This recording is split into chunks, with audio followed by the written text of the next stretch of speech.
इनका नरेंद्र मोदी ईद पर देगा बधाई तो वो मुल्ला नहीं होगा, लेकिन बनारस वाले मिश्रा जी ईद पर जब शरबत बांटते हैं तो ममिया हो जाता है। ओम पवित्र पवित्र हाँ, ओम पवित्र पवित्र वा सर्वावस्थाम गतो पीवा या इस प्रकार अंधों के आचार्य हैं। और इनका नाम राम भद्राचार्य नहीं, इनको अंधराचार्य कहा जाए। नाम अंधराचार्य है, राम भद्राचार्य इनको मत कहो, राम के नाम को कलंकित मत करो। यह ब्राह्मण तो हो ही नहीं सकता जी। चौबे, पाठक, उपाध्याय, दीक्षित और त्रिगुणायन ब्राह्मण ये बेहद नीच किस्म के होते हैं, बेहद अधर्मी होते हैं। इनके के यहाँ पानी नहीं पीना चाहिए और बेटी नहीं देनी चाहिए। अंधे हैं, भगवान ने उनको इसी सोच और विचार के कारण उनको अंधा कर दिया। हमारी माँ उपाध्याय थी और मैं पूरे प्रदेश और पूरे देश के उपाध्याय जी लोगों से पूछना चाहता हूँ, बयान पर सबसे ज्यादा अगर किसी ने गाली दिया तो भाजपाई उपाध्याय ने दिया, भाजपाई चौबे ने दिया। महाराज आपको ब्राह्मण मानने के लिए तैयार नहीं है। सर उनके मानने से क्या जरूरत। ओम मृत्युंजय रुद्राय नीलकंठाय संभवे अमृतेशाय सर्वाय महादेवाय ते नमः। वो जायसवाल मुकदमा कर रहा है कि हमारे हिंदू हृदय सम्राट राम भद्राचार्य जी के अपमान में मुल्ला मिश्रा हाँ मैं पंडित का पर्यायवाची मुल्ला न है। जब तांडव किया जाता था, जब से श्री राम और हर हर महादेव का नारा मस्जिदों के मीनारों पर चढ़ करके असदुद्दीन अवैसी ने हृदय से लगाया और कहा कि ये मेरे सौभाग्य की बात होगी कि बनारस जैसे पुरातन शहर में कोई ब्राह्मण हमारे पार्टी से लड़ेगा। भारतीय जनता पार्टी के लोगों ने गाली दिया। अच्छा। माँ बहन की गाली दी। अच्छा। मियावा कहा। अच्छा। जब प्रधानमंत्री आते हैं तब तक मिश्रा जी नज़रबंद कर दिए जाते हैं। जैसे ही उनका उड़न खटोला उड़ेगा वैसे ही मिश्रा जी मुक्त हो जाएंगे। 1.5 घंटे के डीएम भी बने थे वाराणसी के। 1.5 घंटा वाला डीएम आज हमारे साथ हैं। नाम है हरीश मिश्रा। 23 बार जेल, 23 मुकदमे हुए, कई बार की जेल यात्रा हुई। और मिश्रा जी इस समय क्या कर रहे हैं इस पर भी बात करेंगे। और कब कब इनके ऊपर कितने कितने मुकदमे हुए इस पर भी हम बात करेंगे। कब कब चुनाव लड़े इस पर भी बात करेंगे।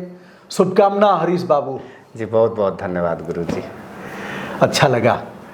और छात्र राजनीति से शुरुआत हुई थी आपकी। जी जी। कई बार लठ भी बजी। हाँ, कोई ऐसा चौराहा नहीं बचा अच्छा जिस पर पुलिस ने और हमारी साथियों का झड़प ना हो। अच्छा। बड़ी जलालतों के साथ राजनीतिक जीवन का शुरुआत हुआ और आज तक वो जलालतें पीछे नहीं छोड़ी और ना उस जलालतों के पीछे मेरा संघर्ष छूटा।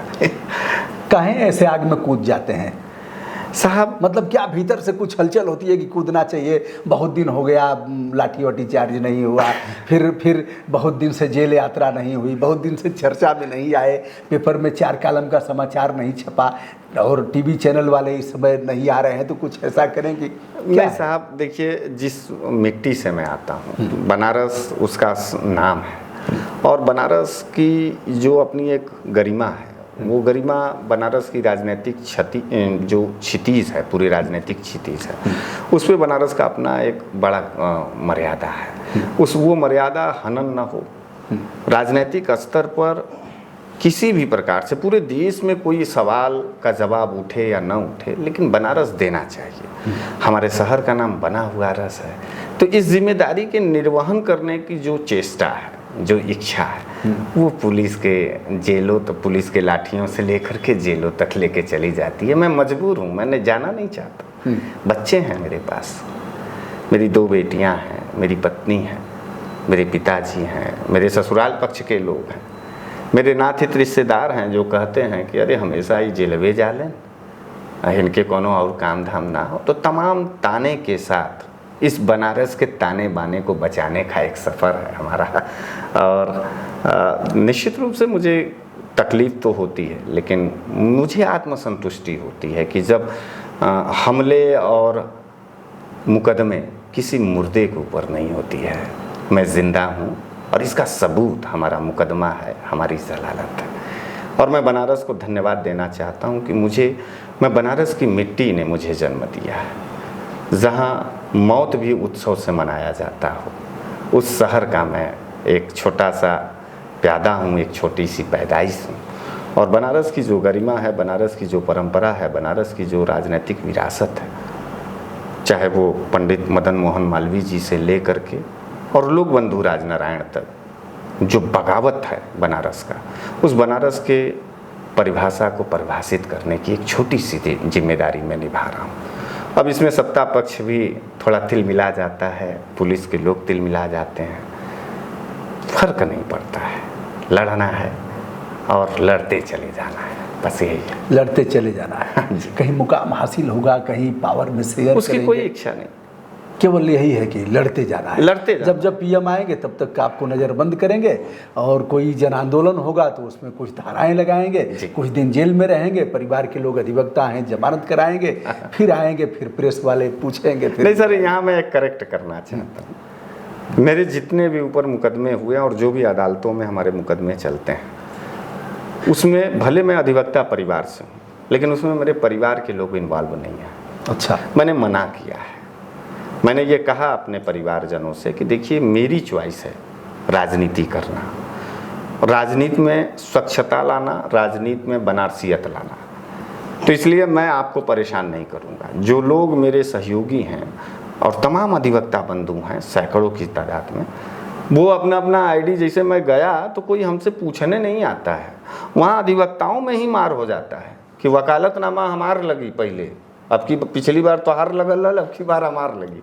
तो आप जितने केस को स्टडी करेंगे हमारे, उसमें अलग अलग वकालतनामे हैं और अलग अलग अधिवक्ता हैं, तो सबकी अपनी अच्छा, एक चीज़ मैं जानना चाहूँगा, गरियाते तो बहुत हैं साहब, और गाली का मतलब ये है कि सबसे अधिक आपका समाज गरियाता है, हमारा समाज। जी, हम कलंक है, यह ब्राह्मण के नाम पर कलंक है, नंबर 1। नंबर 2, यह ब्राह्मण तो हो ही नहीं सकता। जी। नंबर 2। नंबर 3 यह कि इसकी वकालत कौन करेगा? क्या ऐसा भी आता है कि सब वकालत करते हैं, मतलब आपका सहयोग करते हैं? नहीं साहब, अब की बार के केस में ये हुआ, मैंने जब से रामभद्राचार्य जी का जो केस हुआ, रामभद्राचार्य जी ब्राह्मणों के कुछ जातियों को लेकर के, और इत्तेफाक से मैं उस जातियों में आता भी नहीं। अच्छा, रामभद्राचार्य जी ने अपने प्रवचन में कहा कि ब्राह्मण जातियाँ की कुछ जातियाँ, जैसे चौबे, पाठक, उपाध्याय, दीक्षित और त्रिगुणायन ब्राह्मण, ये बेहद नीच किस्म के होते हैं। यही शब्द है, नीच किस्म के होते हैं। ये बेहद नीच किस्म के होते हैं, बेहद अधर्मी होते हैं। इनके यहाँ पानी नहीं पीना चाहिए और बेटी नहीं देनी चाहिए। अच्छा, उनकी बेटी लेनी चाहिए। हाँ, उनकी बेटी लेनी चाहिए, अपनी बेटी नहीं देना चाहिए।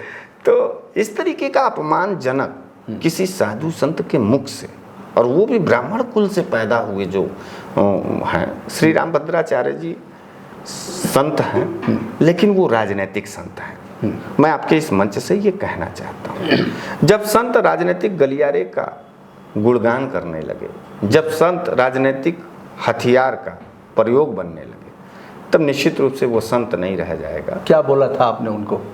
फिर पत्रकार साथियों ने हमसे पूछा कि आप भी ब्राह्मण नेता हैं और ये भारतीय जनता पार्टी के बड़े पक्षधर संत हैं, इन्होंने कहा इन जातियों को। तो मैंने कहा कि देखिए साहब, एक और बात हम कहना चाहेंगे, हम उसमें के नेता नहीं हैं कि आप हमको गाली देंगे तो हम आपका मर्यादा रखेंगे।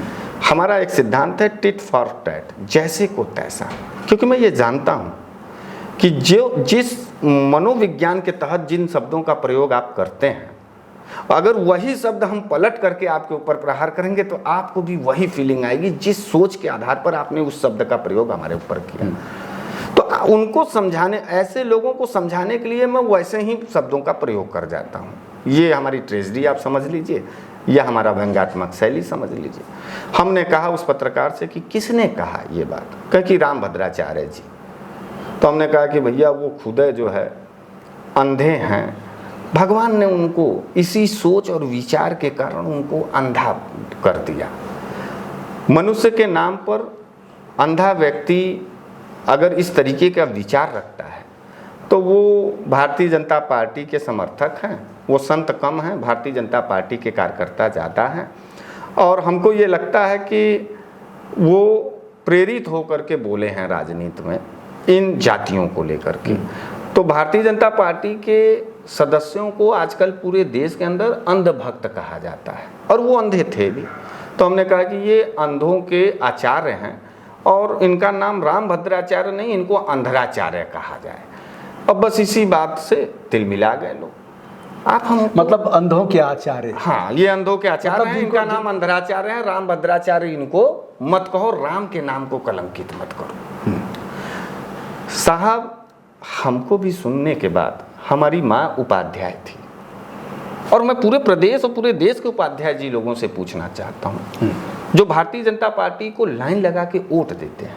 अरे इन्हीं को क्यों, दीनदयाल उपाध्याय जो इसके संस्थापक थे, हाँ, वो भी तब नीच जिनके नाम पर वो भी नीच हुए। वो भी नीच हुए। हमारे पहले जो सांसद थे श्री चंद्र दीक्षित जी, बनारस के बड़े सम्मानित हुए और वो भी भाजपा के सांसद थे, डीजीपी रहे श्री चंद्र दीक्षित जी। तो मतलब दीक्षित जी भी नीच ब्राह्मण हुए, दीनदयाल उपाध्याय जी नीच ब्राह्मण हो गए, पंडित कमलाकर चौबे जी जो उनके नाम से विद्यालय है हमारे बनारस में, वो चौबे खानदान जो है कि कलंकित हो गया। तो इस तरीके की भाषा जब उन्होंने कहा है और हमको गाली देंगे साहब, तो हम तो गाली नहीं देंगे, लेकिन हम भी तो, हमारे अंदर की जो ज्वलनशीलता है विचारों की, वो कहीं ना कहीं निकलेगी कि नहीं निकलेगी। और हमको इत्तेफाक ये देखिए साहब कि उस बयान पर सबसे ज़्यादा अगर किसी ने गाली दिया तो भाजपाई उपाध्याय ने दिया, भाजपाई चौबे ने दिया, भाजपाई दीक्षित ने दिया, भाजपाई जो है पाठक ने दिया। मतलब आप उनके लिए लड़ रहे थे जिनको उन्होंने कहा कि इनका पानी नहीं पीना चाहिए, इनके हाथ बेटी रोटी का संबंध नहीं करना चाहिए, इनकी बेटी लेना चाहिए लेकिन अपनी बेटी नहीं देना चाहिए। नहीं देना चाहिए। उसके बाद वही लोग गरियाए भी, वो भी गरियाए। ये सब क्या लगता है?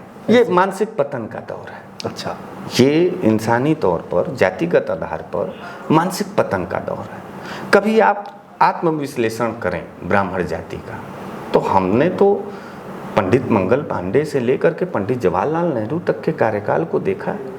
बगावत का दूसरा नाम ब्राह्मण रहा है, सामाजिक न्याय का दूसरा नाम ब्राह्मण रहा है।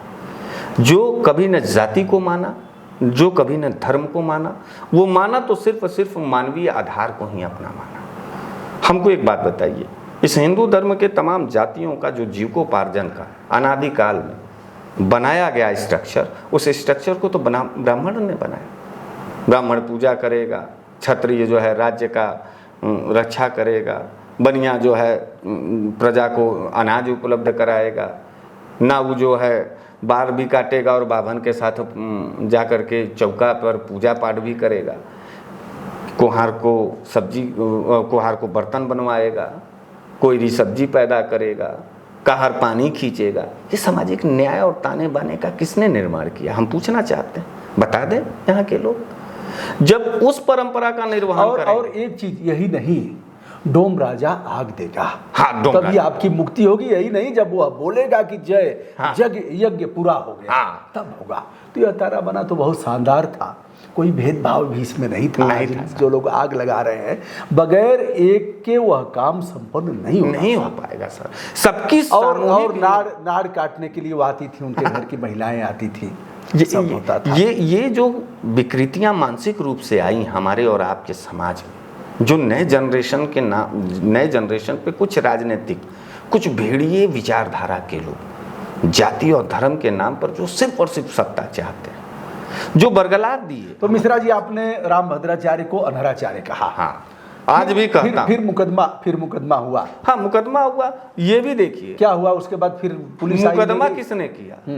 जो ब्राह्मण कम्युनिटी से नहीं था, रविंदर जायसवाल मंत्री है हमारे क्या, उसका भतीजा, अच्छा, महानगर अध्यक्ष, वो जायसवाल मुकदमा कर रहा है कि हमारे हिंदू हृदय सम्राट रामभद्राचार्य जी के अपमान में है, ये वो मुकदमा कर रहा है। और हरीश बाबू, एक चीज लिखा गया है, कहाँ है मुझे नहीं पता, सही न जाई जाति अपमाना। हाँ, सब आदमी सह लेगा। मान लीजिए ट्रेन में आप यात्रा कर रहे हैं, मुंह बांधे हैं, कोई पहचान नहीं रहा है, और बगल में कोई कहे कि बामन साले बहुत हरामी हो गए हैं, हाँ, और इन्होंने नाश कर दिया। फिर कोई कहे कि ये ठाकुर जो है इतने कलंकित काम कर रहे हैं, फिर कोई किसी को कहे। आप देख लीजिए कि आप बात नहीं कर रहे हैं, आप कहीं कुछ कह रहे हैं, उनके चेहरे पर किस तरह का भाव आता है। नंबर 1। नंबर 2, जिसने कराया, अब वो अभी जात के जायसवाल हैं, तेली में आते होंगे, लग रहा है। तो अब एक नई चीज हो सकता है कि इस पर भी मुकदमा हो। और उसी समाज के हैं नरेंद्र मोदी जी, और उसी समाज से रविंदर जायसवाल जी हैं। और मैं बनारस में जाता हूं तो देखता हूं तेलिया बाग कितना अपमानजनक, कितना दुखद, कितना हास्यास्पद और भेदने वाला, कलेजे को भेदने वाला।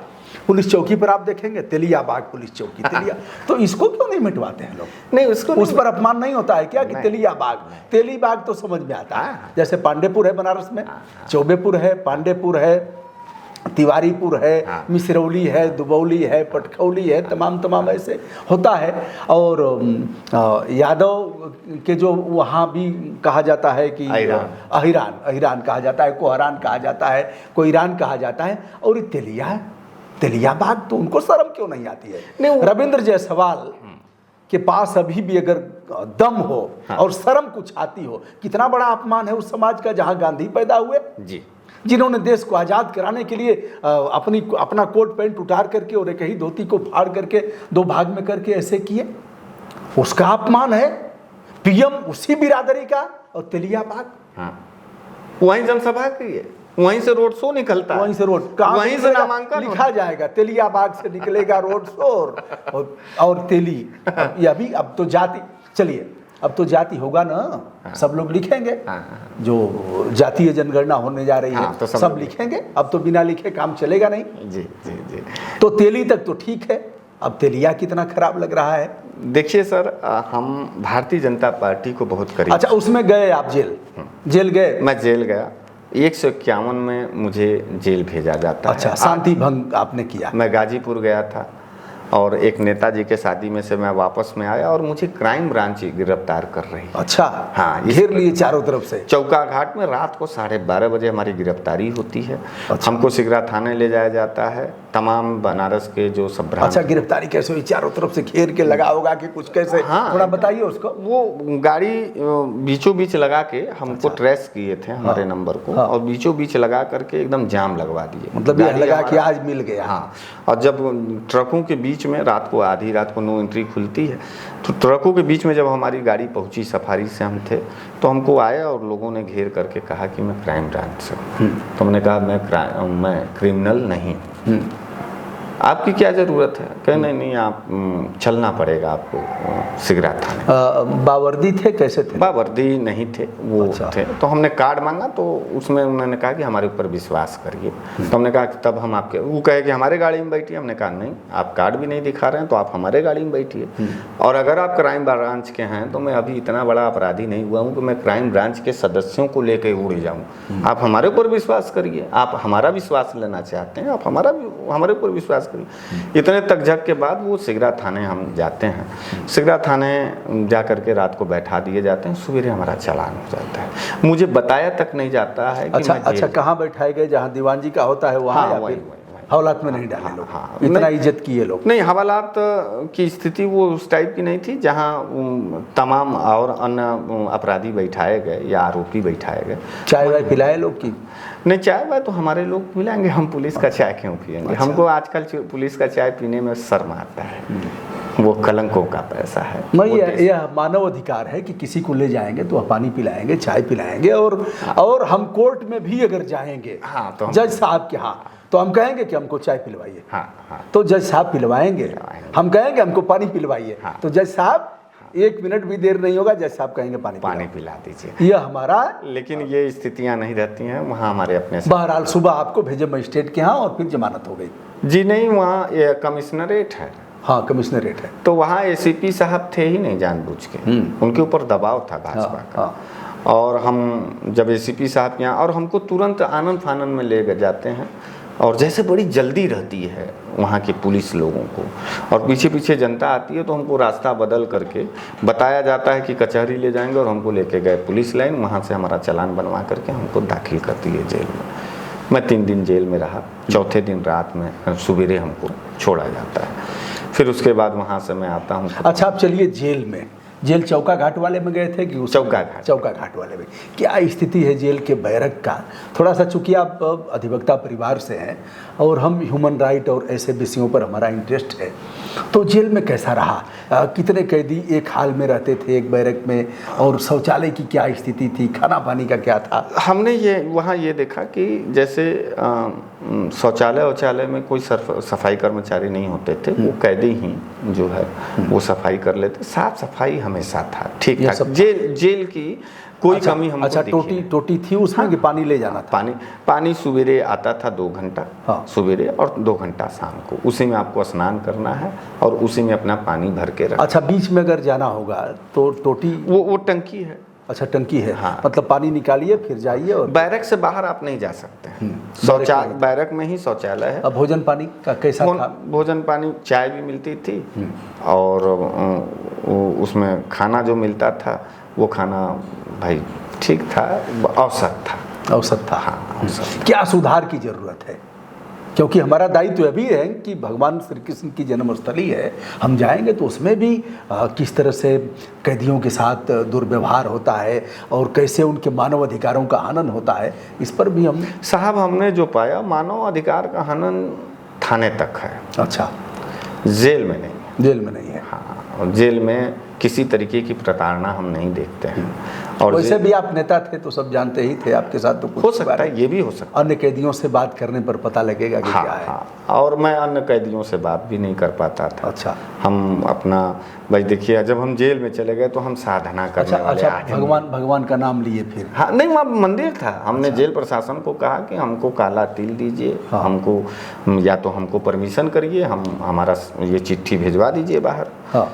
और कहीं सूचना करवाइए कि हमको काला तिल चाहिए। शिव जी का मंदिर था। घी चाहिए, बत्ती चाहिए, ललाट पे हमारे आप तिलक देखते हैं तो भस्मी चाहिए, रोरी चाहिए, तो ये सब हमको मिला। महाराज, आपको ब्राह्मण मानने के लिए तैयार नहीं है। सर, उनके मानने से क्या जरूरत है? तो पूजा पाठ करते हैं आप, सब तो लगा होगा कि कोई मंत्र याद है आपको? कोई? हाँ, मंत्र है, लेकिन गुरुजी जो है, हम गणेश जी का पूजा करते हैं। हाँ। और देखिए, अशुद्धताओं से परिपूर्ण होकर के मैं पूरे दिन भर से, मेरे साथ लोग हैं, उनसे पूछे जब हम होटल में थे तो हम उसी होटल में रुकते हैं जहाँ ये परमिट हो जाता है कि छत पर हमको जगह मिलेगा कि नहीं। अच्छा, तो क्या अभी किसी मंत्र का उल्लेख नहीं किया जा सकता? जी नहीं, हमारे घर में ये प्रतिभा। अरे महाराज, ब्राह्मण लोग पल्लव लेते हैं ऐसे और मारते हैं, ओम पवित्र। हाँ, ओम पवित्र वा सर्वावस्थाम गतो पीवा या स्प्रे। अब जब शुरू कर ही दिए हैं तो शुरू कर दीजिए गणेश जी का। आप देखिए, लंबोदरम परम सुंदरम एकदंतम रक्तांबरम त्रिनयनम परम पवित्रम उद्दत दिवाकर निबुज्जलः कांति कांतम विघ्नेश्वरम। और भगवान शिव का कोई? अरे, मृत्युंजय महामंत्र। हाँ। ओम त्रयंबकम यजामहे सुगंधिम पुष्टिवर्धनम उर्वारुकमिव वंदनान् मृत्युर्मुक्षीमामृतात्। ओम मृत्युंजय रुद्राय नीलकंठाय संभवे अमृतेशाय सर्वाय महादेवाय ते नमः। सर्वमंगल मांगल्ये शिवे सर्वार्थ साधिके शरण्ये त्र्यंबके गौरी नारायणी नमस्ते। दोस्तों, यह है बनारस वाले मिश्रा जी, और इनका देखा आपने गणेश जी का प्रातः स्मरणीय गणेश जी हैं, उनका मंत्र, और भगवान शिव का मंत्र। उनके उपासक हैं, पूजा पाठ किए बगैर अन्न जल ग्रहण नहीं करते हैं। लेकिन मिश्रा जी कई बार जेल यात्रा कर चुके हैं, लगातार संघर्षरत हैं। चुनाव लड़ा विधानसभा का जी। और ऐसी पार्टी आपने चुना। हाँ। या पार्टी आपको चुनी मुझे नहीं पता है, आप यही बताएंगे कि फिर गालियों की बौछार शुरू हो गई और आप मिश्रा जी से मुल्ला हो गए। हाँ, मुल्ला क्या बोलते थे लोग? हम मुल्ला बोलते थे। मुल्ला, हमें बड़ा खुश होता है। मुल्ला हरीश क्या बोलते थे? असली नाम तो आपका कम जानते हैं लोग। हाँ, मुल्ला मिश्रा। मुल्ला मिश्रा। हाँ। मैं उनको धन्यवाद देना चाहता हूँ, मैं उनको धन्यवाद देना मतलब ये दोनों एक से मिलता जुलता है। मुल्ला पंडित का पर्यायवाची मुल्ला न है। अच्छा। अगर धार्मिक आधार पे देखेंगे तो वो हमारी जाति कहाँ बिगाड़ रहे थे। हाँ। वो हमको बता रहे कि एक हिंदू धर्म के सर्वश्रेष्ठ जाति से निकल करके दूसरे धर्म के सर्वश्रेष्ठ जातियों में ले जाके हमको सम्मिलित कर देते थे। भाई, मुस्लिम समाज में भी सबसे पहला अजान मुल्ला साहब न करते हैं, और हिंदू धर्म में भी सबसे पहला जो है घंटी और प्रार्थना जो है पंडित जी करते हैं, तो कर देना। अच्छा, दोनों के संबंधवा अच्छे हैं, आज भी अच्छे हैं, पहले भी अच्छे हैं। जो आपने चुनाव का वर्णन जो जिक्र किया, मैं इसीलिए, देखिए, मैं चुनौतियों को स्वीकार करता हूँ। मैं चुनाव नहीं लड़ा 2022 में, मैं सामाजिक चुनौतियों को स्वीकार किया, मैं सामाजिक चुनौतियों से लड़ा। हमारे शहर का नाम बनारस, बना हुआ रस, जहाँ हिंदू और मुसलमान, सिख और ईसाई, अगड़ा पिछड़ा दलित सब एक समूह में रहते हैं, एक परिवार की तरह रहते हैं, और सभी को गुरु बोलते हैं। और सभी को गुरु बोलते हैं। रिक्शा वाले को भी क्या गुरु कैसे बोलेंगे? क्या रे गुरु, बड़ा जाम होते हैं, जब पीछे करला मर्दे, बड़ा जल्दी और का मुर्दा से भी जल्दी जाइबा पहले। तो इस तरीके का मिठासपन है बनारस में। और जब भारतीय जनता पार्टी जाति और मजहब के नाम पर चरम सीमा पर राजनीति कर रही थी, तब मुझे ये एहसास हुआ कि बनारस से एक ऐसा आवाज़ और आगाज होना चाहिए जहाँ एक स्वर में ये चले कि हिंदू मुस्लिम साथ चलेगा, टीका टोपी साथ रहेगा। तो हमारा टीका और मुस्लिम का टोपी। जब आग लगाया जा रहा था धर्म के नाम पर, मंदिरों के नाम पर, जब तांडव किया जाता था, जब से श्री राम और हर हर महादेव का नारा मस्जिदों के मीनारों पर चढ़ करके हिंदू धर्म की रक्षा की जाती थी, तब मुझे लगा कि मैं ब्राह्मण हूँ और मुझे अपने धर्म की प्रतिभा और धर्म की मर्यादा और धर्म की गरिमा बचाने के लिए आगे आना होगा। हमने कहा कि नहीं, बनारस के अंदर अगर हम चुनाव लड़ेंगे तो किसी मुस्लिम पार्टी के से लड़ेंगे। और हम गए MIM के कार्यालय पर, हमने बोला कि हमको टिकट चाहिए। असदुद्दीन ओवैसी ने हृदय से लगाया और कहा कि ये मेरे सौभाग्य की बात होगी कि बनारस जैसे पुरातन शहर में कोई ब्राह्मण हमारे पार्टी से लड़ेगा। मैं टीका लगा के गया था, वो टोपी लगा के टिकट दे दिए और स्थिति विकट हमने पैदा किया। लोगों ने हमको पंडित जी से मुल्ला जी बना। हरीश मिश्रा टीका लगा करके गए थे असदुद्दीन ओवैसी के पास, वह टोपी लगाए थे, टीका लगाए थे और दोनों का मिलन हुआ। उन्होंने कहा कि मुझे खुशी है कि वाराणसी जैसे पौराणिक नगर शहर से आप चुनाव लड़ेंगे। चुनाव लड़ गए जी, चुनाव लड़े, 1643 वोट पाए, 1645 वोट मिला। तो बहुत मिला आपको। हर बूथ पर एक वोट, हर बूथ पर एक वोट मतलब बोहनी हर जगह हो। हाँ, बोहनी हुआ।